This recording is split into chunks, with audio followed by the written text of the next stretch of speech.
Welcome to the Shootin' Show. Stand by for shots fired.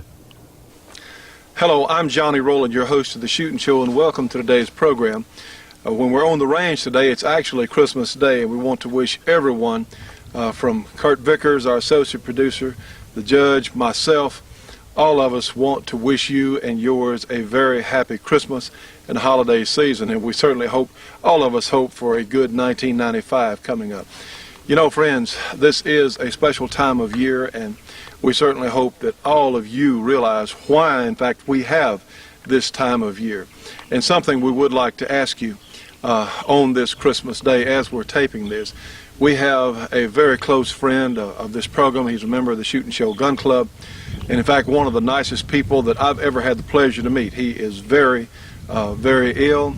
And those of you who would join us, please join us in our prayers that he will recover. Our good friend Frank Jackson, we're very, very concerned about him. So let's open another Shootin' Show. Let's take our Springfield M1A and see if we can't hit those water jugs, or at least one of them down there.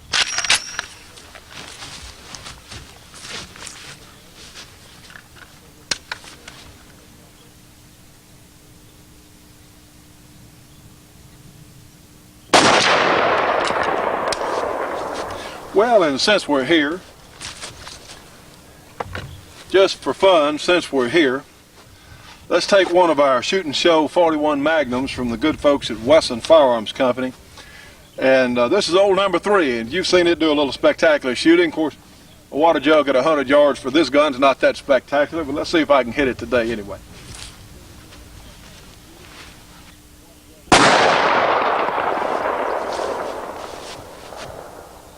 Friends, we're going to look at one of the most famous handguns of all time. This is the classic Browning High Power, and this was the first, to my knowledge, of the wide-body type guns or magazines, and I say that because it uses a double-stack magazine for a handgun. And of course, in 1935, when I believe the proper nomenclature is a model of 1935, when this gun was brought out of the factory, it was quite an advance because it fired 13 times or 14 times, 13 in the magazine, 1 in the chamber, for a total of 14 times of the 9mm cartridge. Now, some of you out there may want to put down the 9mm cartridge, and I'm no great fan of the 9 myself, except it is a very high performance cartridge for what it is. Operates at very high pressures. It's a little bitty cartridge. You have a very restricted amount of space there in the case. But still, the Browning was such an advancement. You had 14 rounds available of a very high-performance cartridge. Certainly at that time, it still is today. Now then, let me get something out of the way right now. Those of you who don't like the 9, and of course the other great Browning invention that we're so familiar with is the Colt model of 1911, which was a Browning design. We'll take a look and compare in just a moment. You know, friends, this box of Corbon ammunition and this Wesson 41 Magnum are in fact a perfect match for each other. But it doesn't matter whatever gun you may have, like this SKS or a hunting rifle or a 38 Special or a 9mm, makes no difference, because Corbon is absolutely the best factory ammunition that money can buy, period. And also, friends, when you see a box of Corbon on the shelf or you give them a call, realize that Corbon is helping keep the Shootin' Show on the air. They've been one of our most dedicated sponsors. You cannot find finer people in the entire shooting industry. For information on Corbon ammunition, call them 1-800-626-7266. Again, 1-800-626-7266. Tell them you saw it on the Shootin' Show.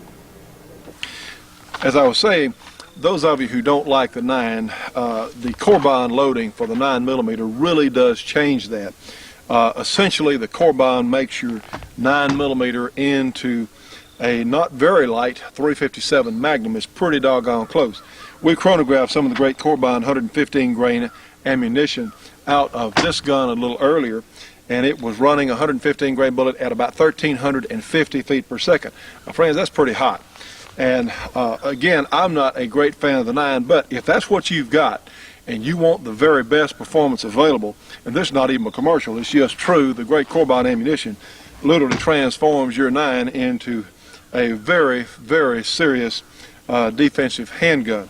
The P35 is probably my favorite 9mm handgun because it is a single action gun, and yes, we know it's unloaded.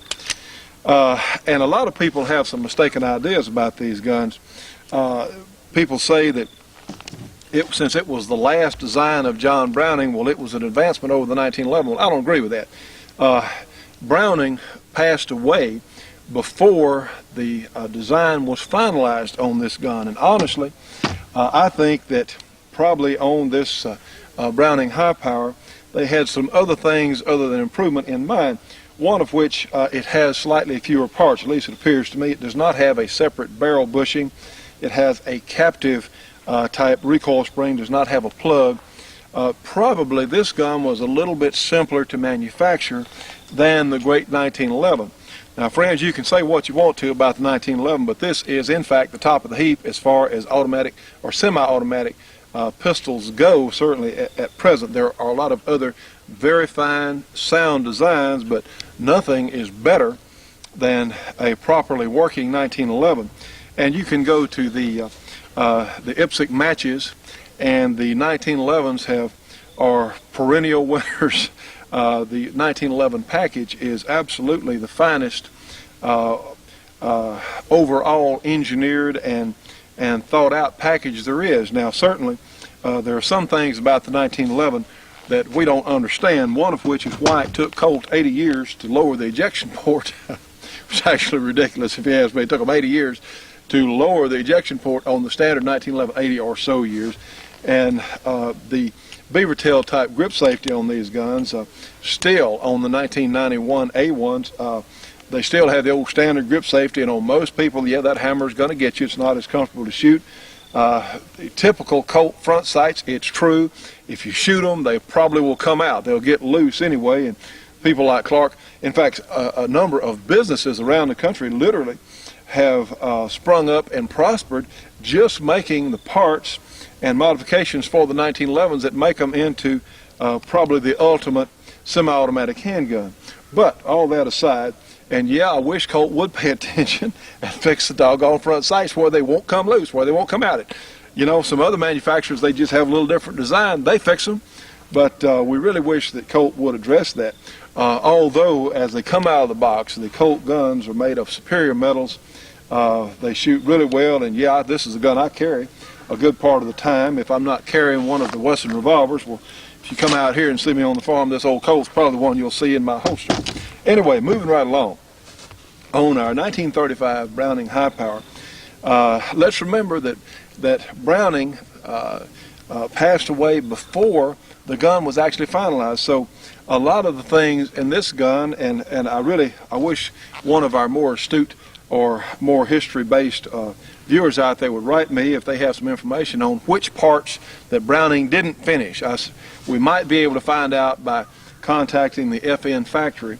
But of course these guns were made in Belgium primarily, and since then they've been built a lot of other places. During World War II, a lot of them were made in Canada by the English company there. But we really don't know, at least I don't know, which parts that Browning did not finish. This has a most unusual trigger mechanism, which we'll look at in just a moment. And like I say, I think it was probably easier or cheaper to manufacture than the 1911s because you don't have the separate barrel bushing or the plug. You don't have the same trigger mechanism. You have a simple pivoting type trigger that trips a piece in the slide, which in fact trips the hammer itself. So we need to do some more research on that. So this was a great Browning design. I'd certainly say that because these guns have proven themselves in service all over the world for these many years. But the several things that we'll take a closer look at that Browning has since made an improvement on, one of which you had the little bitty safeties on the original Browning High Powers. This is an older model, which on the newer ones you have a much larger safety. Some now are coming through with ambidextrous safeties. Now this has a ring type hammer rather than a spur hammer, and it's not nearly as likely to bite you in the web of your hand when the gun shoots. But these were always very finely made handguns, and today they're really a bargain. And as far as 9mm go, you know me, I lean more toward the single action semi-automatics due to their simplicity. And this particular gun, however, since it does not have a grip safety like the 1911, I'm not sure. Honestly, I don't own a high power. I'm not sure how I would carry this gun. You have to remember that those folks, when around the turn of the century, that was when they were designing these new gun types, a lot of these people lived and worked in shotguns all the time, and they apparently weren't too terribly concerned about the size of that safety. You wonder what they thought, or how they thought people might carry these guns if they were going to carry them hammer down. It has a spring-loaded firing pin, so it's shorter, of course, than the space there, and you can bump the hammer. If the hammer's down, it's not going to go off. But and I understand the newer guns all have firing pin locks anyway, but still, these were a safe gun to carry hammer down, I suppose. But then it's slow to get into action. If you have to thumb cock this thing, I guess you could work at it and get pretty fast at that. But the proper way, certainly for a 1911 type gun to be carried, and of course the safeties are much larger on the 1911s, and plus you have that grip safety, which I personally like. Some people don't, but I do. I think it's a good idea on the single action type handgun, because one, the gun cannot go off if even if the safety's off and the trigger is pulled, nothing will happen until that grip safety is depressed, and then of course it will go off. But anyway, that's my own preference there. And I also think that a single action gun, as long as you have a crisp, and I say crisp, a safety that will stay in place when it's put on, and you definitely know it has a definite detent there when it goes off, I think these guns are safe to carry in condition one, which is cocked and locked, as long as you have someone handling the gun who has some knowledge about firearms and is going to handle it safely. The average person, as I've often said on this program, the average person would probably be better off for a first gun or an occasional shooter with a revolver, something that operates a little simpler, something that is just a little easier to check. A number of accidents have happened on semi-automatic handguns. They'll take the magazine out, and the new shooter or someone who's not familiar with guns will say, hey, the magazine's out and it's empty. Well, guess what? Bang! They forgot about the round in the chamber.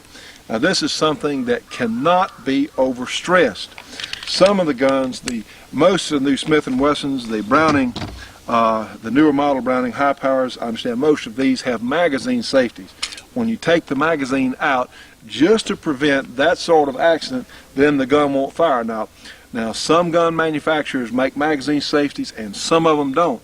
So the thing to do when you're unloading your semi-automatic pistol, and and we're going to be talking about some other things about semi-automatics today, bear in mind that the shooting show is picking up new members. We're growing very fast all over the country. And bear in mind also that if you're watching on satellite and your local TV station or local cable company, they don't run the shooting show, they can pick us off satellite. They can get us on the outdoor channel, or they can get us directly off our Thursday night broadcast, and they can run our show. It's free of charge to local stations and local cable companies. Absolutely, it's free to them. They can even make money on our show by using our advertising times that are available. So anyway, the way to do this is take the magazine out and then pull that slide all the way to the back and look in that chamber. I'm talking look down in there and be sure. And honestly, I have a little procedure that when we have people come up to me and ask me, well, what about guns, what about semi-automatics? I check them 3 times. I check them once to see there's no bullet in it. I check the second time to be sure that what I saw the first time was correct. And then for my fail-safe, I'll check it one more time to be sure, no ifs, no ands, no buts, that gun is in fact unloaded. An unloaded gun cannot hurt anything or anyone. The problem is a gun that someone thinks is unloaded and is not. That's where the danger comes. And today, with a lot of people, a lot of interest in semi-automatics, this is something that is so important. On a revolver, you can take the cylinder out and count the holes and look. But on the semi-automatic, a lot of people think, well, take the magazine out. They don't understand how these things work. Take the magazine out, and then the gun's empty. Well, that may or may not be so. And that's where accidents happen. Accidents never happen with guns that are, in fact, really unloaded. And this is something that we cannot overstress. Well, let's compare. And one thing, let's take a look at our Browning high power up close, but we'll also compare it with the 1911 to show you some differences. The Shootin' Show will be right back after this break for your local cable company or TV station.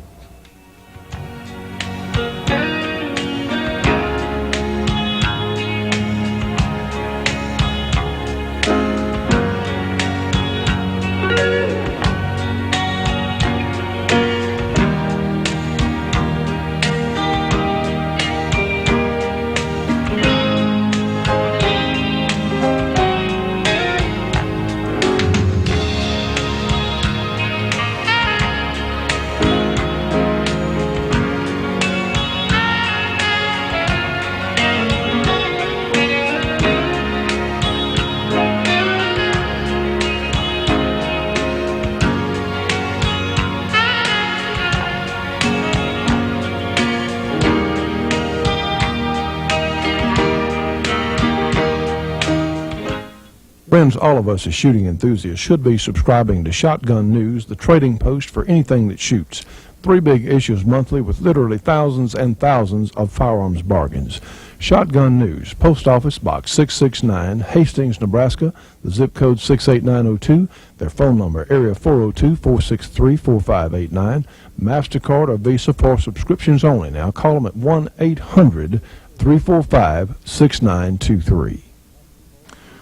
Friends, you can communicate with the Shootin' Show on CompuServe now. Our number is 735-42-3024. Again, 735-42-3024.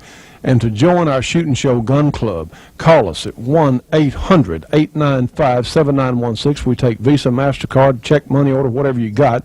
Join today, friends. We need to reach as many people as we can. Now, friends, I really don't know how old this Browning is. It is not a newer model. It does have, you'll see, the ring type hammer versus the spur type hammer that we most often see. This gun has very nice adjustable sights, and I believe they are factory, but see this little bitty safety here, and I just don't know what they had in mind on that. And we know, of course, that this gun is unloaded, but you can push that safety on, and I don't know, it would be real easy to miss. I much applaud their new safeties. As I said earlier, I'm just not sure how I would carry this gun. I don't know if I'd be comfortable, since it does not have a grip safety, in carrying it cocked and locked. I just don't know. These guns are somewhat smaller than the 1911s. Now, the grips are a little bit wider, but then you have this double stack magazine. Not uncomfortable. It's, in fact, the high power I've always felt for its firepower capability and certainly how the guns were. It was a somewhat petite package. They're really nice handling guns. Now, see the grip safety on our 1911.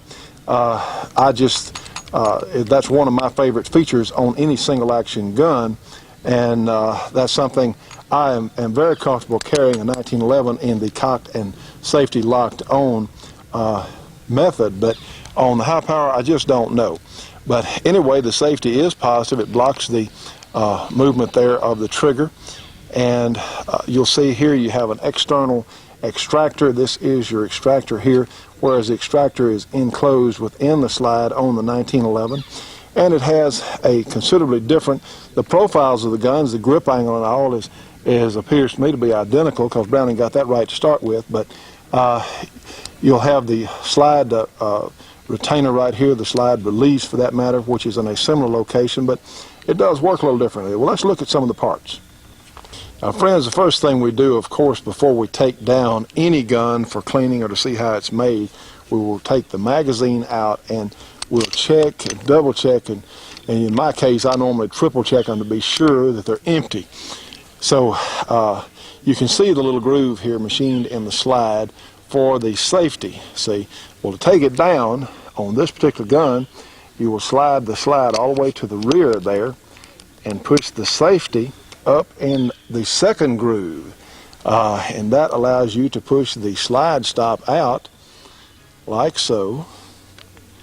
There we go.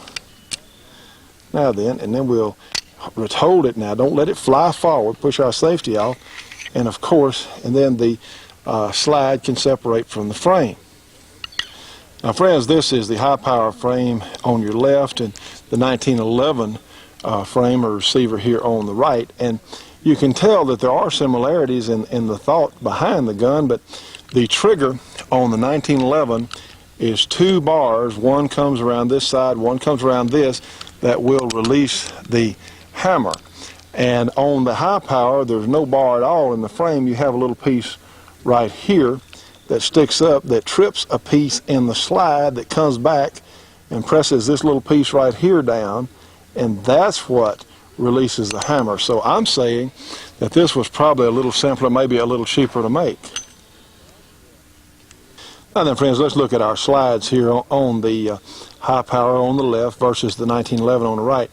You can see the barrel on the high power has a piece that is machined on the bottom of the barrel, that what will happen when this thing fires, the slide and the barrel remain locked together for a very short period of time. But then as it starts back on, as the slide starts back due to recoil, and they call this a lock breech type arrangement, when it starts back, they go a little way together, and then the barrel is cammed down on the Browning type guns, and the slide continues rearward, and the extractor here has the spent cartridge case, and of course it's ejected out of the way, and then when it comes forward, it picks up another cartridge out of the magazine, and it goes fully in place, and then it locks into place again. Now then, you can see there's no recoil spring plug here, and you have a pressed in type barrel bushing on the Browning. Now then, on the 1911 you have a swinging link, which essentially does the same thing. The barrel and slide stay locked together upon firing for a short distance, and then the slide stop, of course, runs through this link. It pulls the barrel down somewhat out of the way, out of the locking grooves, which are in the top, and we'll take a look at that in just a second, but in the top of the slide there. And of course the slide continues rearward with the extractor here on the inside. You can see there, I believe, of the slide on the 1911, and of course it will pick up another cartridge from the magazine, and then the barrel will come back up into its locked position, see, in battery. So it is a different system. On the Browning you have one less part there. On the barrel you do, or two in fact, you have a pin and a swinging link here. And of course here's our barrel bushing on the 1911. Now this is easily replaceable. If you want to say tighten up your gun, make it more accurate or whatever else, or if you just wear it out or for some other reason, this is easily replaced, whereas the bushing on the high power is, like I said, it looks like it's pressed in to me. But anyway, let me make a point here. We'll take out a bushing, and here's how these guns lock in place. Just pull the barrel out, and of course the swinging link's got to be in the proper position for it to come out. There we go. And you can see on top of the Browning type arrangement, you'll see these lugs which actually lock into place in the slide. You'll see the grooves cut in the slide there, and when it says locked together, well, that's what is in fact locked. Now then, friends, one other little point here. This little piece right here that comes up, this trips, you've got a bar here in the slide of the high power. It pushes on right here, and you pushes this point down, it pivots, and you probably can't see this from here. Anyway, I heard someone on a talk show, a national radio talk show, talking about the Browning the other day, saying this was a superior arrangement to the 1911. Well, no, I don't think so at all. It's just different and probably simplified manufacture. This is a very successful design. It does work really well, but superior, no, I don't think so. Hello, friends. I'm out here practicing for one of the most fun hunting sports that you can imagine.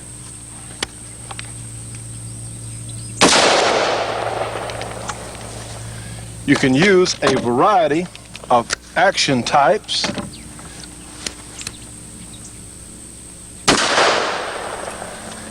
You have access to year-round hunting, some cases no limits, and you get to use a variety of guns. Well, you know what I'm talking about is a sport of varmint hunting. And we need to introduce you folks to varmint hunting. A lot of us have been doing it for years and didn't know what to call it, but we especially need to introduce you to the Varmint Hunter magazine. You know, friends, varmint hunting is one of the fastest growing shooting sports in the world. In fact, the Varmint Hunters Association, they have members in all 50 states and 19 foreign countries. Now, their magazine focuses on varmint hunting and super accurate reloading and shooting techniques. Plus, there's a lot of humor, a lot of interesting cartoons and humorous articles in the magazine. Incidentally, the magazine is large, it's very high quality, and something I think you're really going to enjoy reading, and it's published quarterly. It's only $24 for an associate membership in the Varmint Hunters Association. And look, for information, now you ought to do this. If you're a dedicated shooter, this is something I think you're really going to enjoy. For information on the Varmint Hunter magazine and the Varmint Hunters Association, call them at 1-800-528-4868. Again, 1-800-528-4868. Be sure and tell them you saw it on the Shootin' Show. And now then, friends, we have our Browning High Power magazine here on your left and the Colt 45 magazine on the right. The Browning is, we were talking about double stack magazines. You'll have cartridges literally that are double. There are two in line through here, and of course you can get a lot of them in a magazine, whereas this is a single stack magazine, whereas each cartridge is placed on top of each other in it. And to my knowledge, this was the first application in a pistol like so of the double stack type magazine. I do stand to be corrected if I'm mistaken, if there was an earlier pistol with a double stack, but this was a very efficient method of getting more shots in the magazine. All right, friends, we have a few, I think we put 5 or 6 in our magazine here. Be sure you press it all the way in. Here is your magazine release right here. Be sure it's snapped all the way in place. A lot of people that I have talked to or read about seem to think that these guns are more reliable with 12 rounds in the magazine, one in the chamber, rather than the full 13. I suppose would just depend on your gun, but with the 12 rounds of Corbine ammunition, or 13 or 14 if you max the gun out as far as capacity, is a very serious combination. Well, let's take a few shots here. You know, pull that slide all the way to the back, let it go, and we'll put our safety on for a moment. Some of these guns, the earlier models, will not reliably feed hollow point ammunition, because bear in mind they were designed to feed the full metal jacket ball ammunition, but they certainly can be modified by someone that works on the high power, and certainly to my knowledge all the later model high powers will feed about any bullet configuration. Well, let's take some shots here. We have our target out here at about 15 yards or so, and let's see what it looks like. We have a good sight picture there around our dot. All right, let's take a couple of more.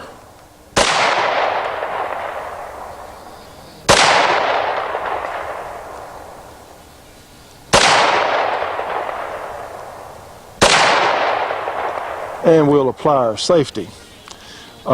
Really not a bad, certainly not a bad shooting gun. You do have a steel frame which helps dampen recoil on the gun. Let's see what our group looked like at about 15 yards or so. Let's go up and take a look.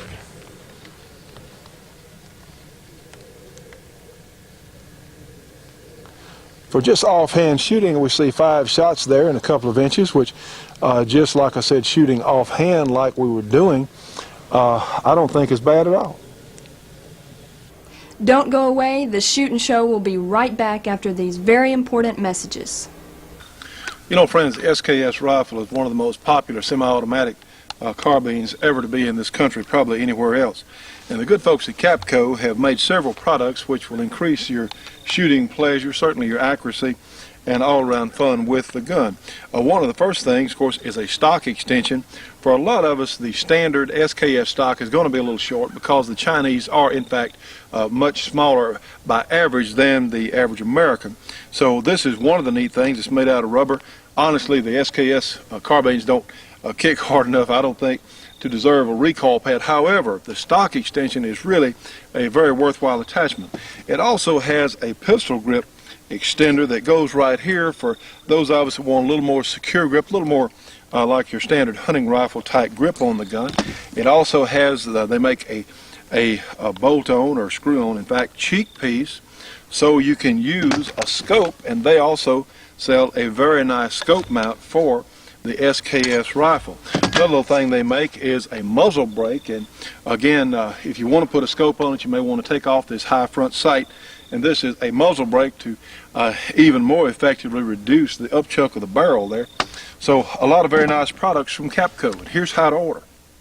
For information on the fine Capco products, the Capco SKS accessories, call them at area 303-243-8753. Again, 303-243-8753. And please tell them you saw it on the Shootin' Show. The Shootin' Show will be right back after this break for your local cable company or TV station.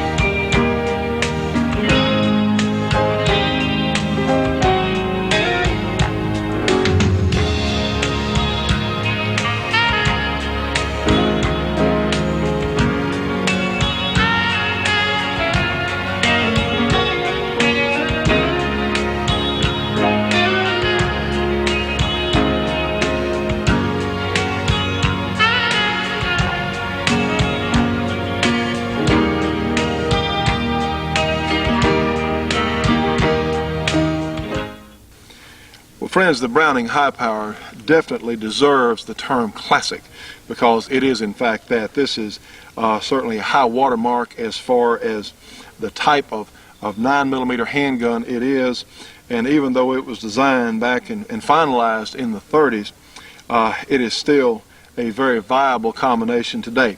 A lot of people, myself included, didn't think a whole heck of a lot about the 9 in past years until we started getting ammunition the caliber, or the no pun intended, caliber of Corbine, because it really turns the 9mm handgun into a very, very fine performer as a self-defense gun. The 9s were always famous for having a lot of penetration and putting a little bitty hole through something to zip it on through, but not a lot of shocking power. With today's ammunition, it really turns the 9 into a very respectable performer. Now, with the 10-round limitations, and I'm sure these guns are going to be sold with 10-round max magazines due to this ridiculous crime bill, if you want to call it that, the crime bill on the citizens. That's what it's going to amount to more than anything else. It takes anything that takes our rights away. You know, this gun has been around, again, since 1935. Are we less trustworthy today as citizens than we were in 1935? I don't think so. I think we've got some problems, certainly in some family areas and things like that, that have to be addressed. But I'm afraid the problem is more with the government and the people that want to control us rather than what we do or do not have. So anyway, the Browning High Power, for what it is, if you're willing to on any semi-automatic, if you're willing to go out and spend the time and learn to use one of these guns properly, well, they'll serve you well.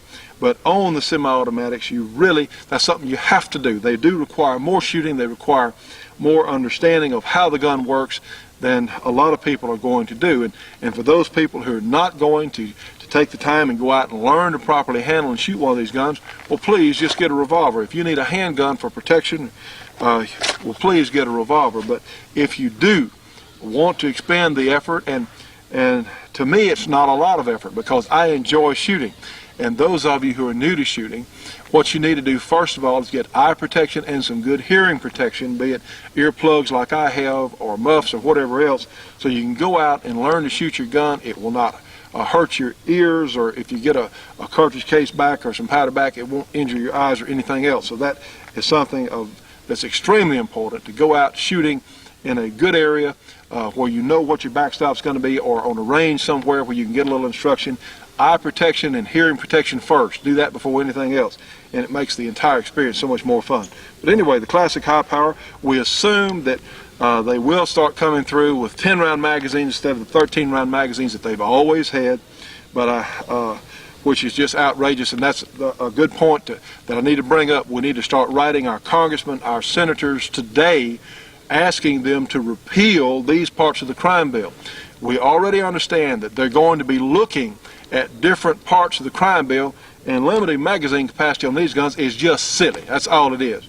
It is going to probably help the 45 interest, the 1911 type that holds 7 in the magazine, 7 or 8, because most people would rather have 8 or 9 or so big bullets than 8, 9, or 10 smaller bullets. But here nor there, the 9s with proper ammunition are certainly viable defense guns. So let's take a shot or two with our Browning high power.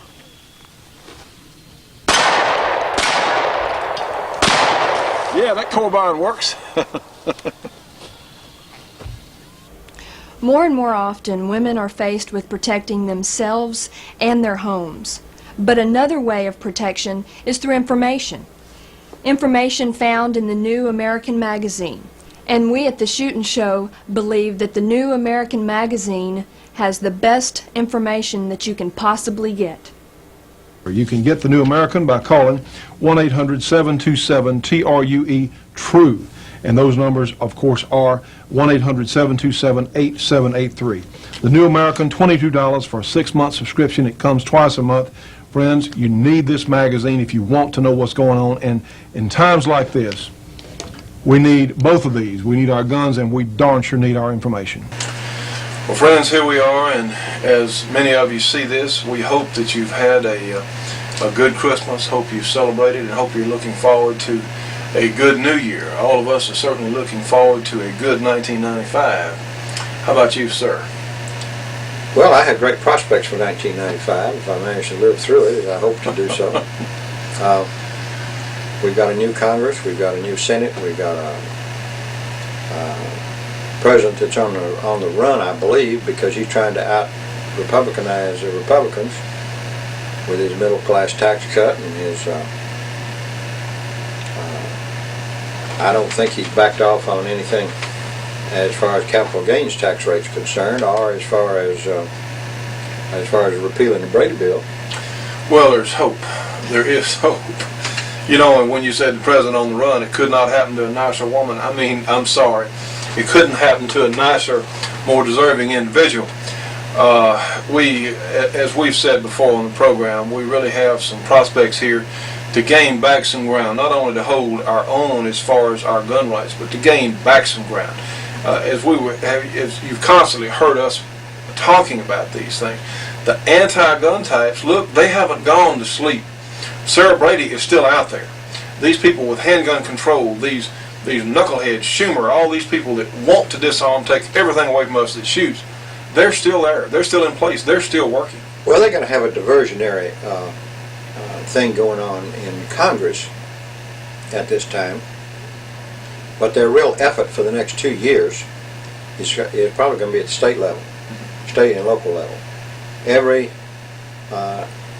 town, every city, every county, and every state are going to be feeling the effects of their action, and I don't know that even in a gun-loving state like Louisiana, or some of the others, probably Idaho or Montana or Wyoming or Mississippi. I don't know that we're safe even in these bastions of individual freedom and bastions of the right to keep and bear arms and protect ourselves. So you can't go back and say, well, it's all over with now, we got it done, and we don't have to worry about it. You do have to worry about it. It's going to take you flexed your political muscle, you found out what it's all about, you've had a great amount of success, you've had a few failures, a few people have gotten back in it or not, but some of the big ones haven't. I mean, there have been some big heads that roll. Foley from the state of Washington, Jack Brooks in Texas. Brooks thought he had a gut to go back in. He's been in there for how many times? Long time. 28 years or so, something like that. Of course, the bad part about this, those suckers are just going to retire with fat pensions. And that gets back down to this business of that public service should not be an occupation. It ought to be a calling that is fulfilled when your job is done, and go back to doing what you were doing. You know, I told them about, last week I talked about Cincinnatus. He was a Roman citizen. He was a great general. But he had a farm. And they tried to make him emperor, and he refused it and went back to his farm. Rome got into trouble, and they needed some real top-notch leadership, and they called on Cincinnatus, and Cincinnatus came back and took on the job of consul, which in the Roman government was almost a dictator. And he took care of the job and got things over the crisis, and then he quietly resigned and went back to his farm. That's what George Washington did. Well, wasn't there some talk about making George Washington king? Oh yes, oh yes, he refused it. He could have been he could have been king, and incidentally, this big move throughout the world, sponsored by the United States, to make every country a democracy, is, in my opinion, a great, huge mistake. The bulk of the world has been ruled since antiquity by kings, or by dictators, or by generals who took over government. Very few democracies occurred. Switzerland's an outstanding example. But for democracy or for a republic to exist, it requires a very educated group of people. It requires people who understand what's going on and who are willing to act on what's going on. And it's entirely possible that many parts of the world are better served with a king or a benevolent dictator. There's no doubt that a dictatorship is the most efficient form of government. And if it's a benevolent dictatorship, why in the world do we need to come in and say, well, no, you got to change. It's got to be a democracy. Why? Because we're a democracy? The truth of the matter is we're not a democracy. We're a republic. Benjamin Franklin told a lady coming from as he left the Constitutional Convention drafting hall, and she said, what have you given us? And he said, a republic if you could keep it. Well, those are good points. And what you're saying, and I certainly agree, in some parts of the world, you may have people living out in the hinterland somewhere who can't read, don't have access to any sort of media, have not a clue what's going on in the rest of the country around them. Well, that was one of the reasons, I think, that people came over here, and our founding fathers literally this was an experiment to see if people could, in fact, rule themselves. And we have found out over these many years that if you don't know what's going on, if you're not qualified to make some sort of decision not only about your life but about your country, you will lose the right to do so. Well, of course, that gets down to that quotation that I gave you months ago, that the wise, the honest, the intelligent should vote. And if you are none of these, then for the love of your country, stay away from the polls. The Shootin' Show will be right back after this break for your local cable company or TV station.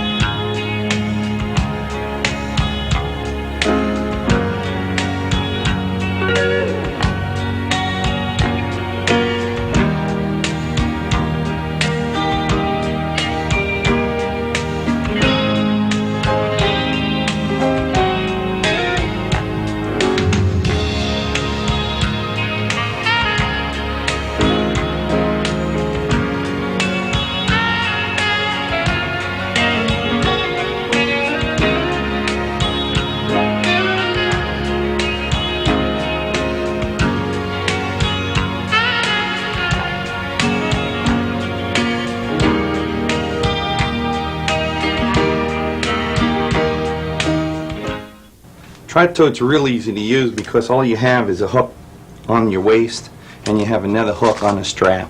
Okay, so all you do is you're hanging your gun up like you would on a peg gun rack. There is never anything attached to your equipment when you use the tri-tote.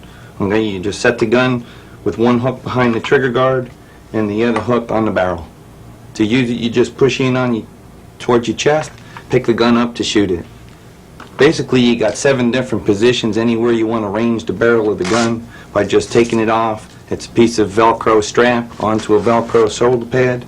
You just put the gun into it, pick it up and shoot it any way you want. I know a lot of people like to walk around with their gun over their wrist. In this position, tucked up under your arm, it's real comfortable, except it breaks your wrist. Set the gun with the hook in front of the trigger guard, and you got the same position, except your hands free always. And what you want to do is you can take your trigger finger right at the trigger guard, pick the gun right up off the pod, and then you got it ready to shoot. Okay? The other position that you have is when you set the butt of the gun right on the hook on the side, and you can just hold your gun for field shooting in this manner, or you can just rest it back on your shoulder, shrug your shoulder, hit the gun, catch it, and the gun comes up. It's that simple to use. A lot of people like to go out riding on their four-wheeler and their ATV, or climb into their deer stand, or drag their deer. You got a securing strap that just peels back. All you do is set it on the barrel of the gun, wrap the barrel up, and you have a little securing loop down here on the pod. Okay? You take that and you secure that right over the hook of the gun, so you're securing the top and the bottom. You can ride your four-wheeler, you can climb your tree stand in this manner. If you'd like to pull out your deer, you can open your waist belt up, drop your right hand down through your straps, bring your left hand back up through it. The gun immediately goes on your back. Buckle it up. Take away any of that slack. You don't want that. Just readjust it. Pull it up tight on your back, and that's the most secure back carry you'll ever have. You can drag your deer out any way you want to drag your deer out. Climb your hands, use your binoculars. You're always hands-free with the tri-tote. Now then, friends, for information or to order one of the all-season tri-totes, call them at 1-800-231-1443. MasterCard or Visa, $38.50 plus $6.50 shipping and handling. This is a special price for our Shootin' Show audience, so please identify to them that it is, you did see it on the Shootin' Show. This is an excellent piece of equipment a lot of us would like to have, friends. 1-800-231-1443. Well, and friends, this is our supposition. You know, Christmas has some wonderful things about it. Goodwill to men, peace on earth. Well, unfortunately, all men aren't peaceful, and all men don't subscribe to the rules of order or rules of decency in society. So you know what? That's why we have these firearms. That's why we have these guns, for personal protection, so we can remain peaceful in our homes and in our businesses and about our persons there. Because everyone is not. You know, we said on the program a while back, there are, in fact, mean people. There are people who not only will cheat and lie to you, there are people who will hurt any one of us and not think anything about it. Now, this problem is compounded by drugs in our society today, and we have we're being besieged in some parts of the country with gangs from other countries that have come here, and they've set up their own intertribal type gangs here in this country. Don't think for a second that some of these, especially the gang types from other countries, share our values as Americans, regardless of what color we are. And it irritates me when someone says, well, I'm Asian American, African American, Arab American, European American. You know, shouldn't it be, if you're born in this country, aren't you Americans? I mean, where's the classification? Where do we stop on that? Well, we're the great melting pot, and we've always been just plain Americans. The Irish came over, the Germans came over, and they settled in certain parts of the country. There are parts of the country that are distinctly Germanic, up in the north central part of the country. The Irish were certainly significant. They seem to have settled around Massachusetts. The French and the English seem to have gravitated from the eastern seaboard across the central part of the country and in the south. I know my own ancestors came to Louisiana from Mississippi, and to Mississippi from South Carolina and Virginia, and they were originally French Huguenots. They came over in order to get religious freedom. Well, see, sir, if we all subscribe to the politically correct whatever, where we're from, you'd be a Mississippi American. Living here in Louisiana, you'd be a descendant of Mississippi Americans or North Carolina Americans. It's gotten ridiculous. And the thing is that we all have to understand what our basic premise was in founding this country. And believe me, if we don't stand up for it, we're going to lose it. We will lose it if we don't stand up for our founding principles. Well, the rest of the world is so populous that we could be literally overwhelmed. Now, the people that come here honestly for freedom, we don't have any problem or worry about. The people that come here as political refugees are perhaps a little bit different in that they may not carry the same thoughts with them that the original settlers in this country carried. A lot of people come over here just for economic reasons. And I can understand that. As I said before, if I hadn't been fortunate enough to have been born in the United States, I'd have damn sure found some way to get here. Well, it's certainly a time for reflection, and it's a time that I think we should all be thankful for what we have and hopefully what we are and who we are. But beginning this new year of 1995, friends, the battle lines have long been drawn, and we as free Americans are going to have to stand up not only for principle but also for our rights. We cannot afford to give up any more rights to our own personal freedom. We have got to make a stand and get some of them back. Well, Johnny, that's true, and you can't do it individually. You need to do it individually, that's right, but you also need to do it through organizations that united give the power of the dollar that an individual, unless you're somebody like Ross Perot, cannot afford to give. And these organizations are many in number. The National Rifle Association, whose demise was proclaimed a little prematurely. The Gun Owners of America, that are an even stronger group in their support of our right to keep and bear arms. And we have a little excerpt weekly from, I hope it stays on being weekly, from Larry Pratt, who's the executive director of Gun Owners of America. He's a very impressive man. He's the most articulate of all of the national spokesmen that I can see. The Second Amendment Foundation, the publications that you can subscribe to, Gun Week, Shotgun News. Shotgun News has an excellent article in it every week. I mean, it's 3 times a month on the rights and what's going on in Congress. yeah, on what's going on. But the trouble is that their press time is about almost a month out. And well, you know, saying that, that's one reason that our program is so important, because our lead time is a couple of days. You know, if something happens normally, we can have some sort of response within just a few days of it happening. And speaking of our program, friends, every one of us has been around some other people who are gun enthusiasts, and I've heard, you and I were talking about this earlier today, we've heard people say, well, I tell you what, when they come to my house and get my guns, you know, they're going to be in trouble. Well, wait a minute. I've heard people say that, and come election day, they were out there on the deer stand rather than down at the polls voting. And no, they didn't ever get around to writing those letters to their local mayor or local representative or their congressman or whatever else. They somehow didn't have time for that. They didn't have time to work at the very freedom. Well, that's one thing we appreciate everyone in our gun club, because that's one thing we do. We put our money where our mouth is. We're on the air talking to as many people as we possibly can about these things. And that's one reason we work so hard on this program. if you're not a member of NRA, not a member of GOA, Gun Owners of America, you ought to join them. I belong to both of them. And I wouldn't give either one of them up. because they speak as a group. I don't agree with everything they do.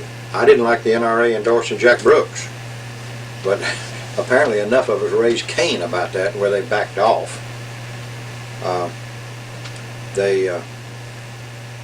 But Gun Owners America fought him to a shirt-tail finish and beat him.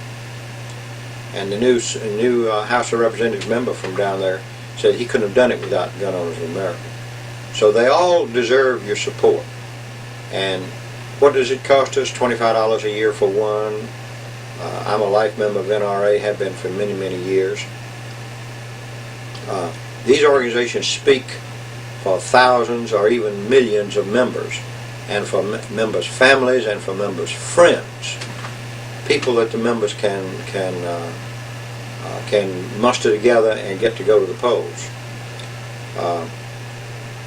You know, it's a job just to get the word out to everybody that likes to shoot shotguns, or everybody that hunts. They're like, what does NRA have now? About 3.5 million members. I believe so, somewhere there. That's not 10% of the people in this country that shoot, that hunt.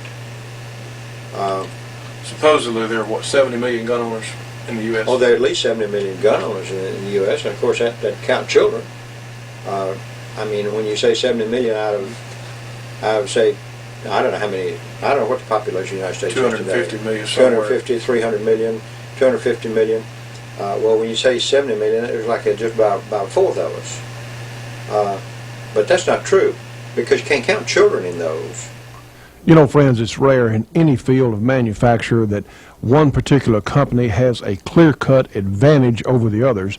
Well, in this case, it's Corbin Ammunition, Corbin Bullet Company, because they make the best handgun, long gun, and even some specialty caliber ammunition that's been real hard to get in the past. If you really want your handgun or rifle to perform at their absolute best, you need to find some Corbin ammunition. For information on where you can get Corbin, information on their product line, call them. Corbin Bullet Company, 1-800-626-7266. Again, give them a call. It's a free call, 1-800-626-7266. Trust me on this one. Corbin is the best there is. Friends, we've run out of time on this week's program for this feature, and we'll come back to it on our next program. Incidentally, if you would like to advertise on the Shootin' Show, you can call us at 1-800-SAVE-YOU-GUN. That's 1-800-728-8486. Our staff will be very happy to talk to you.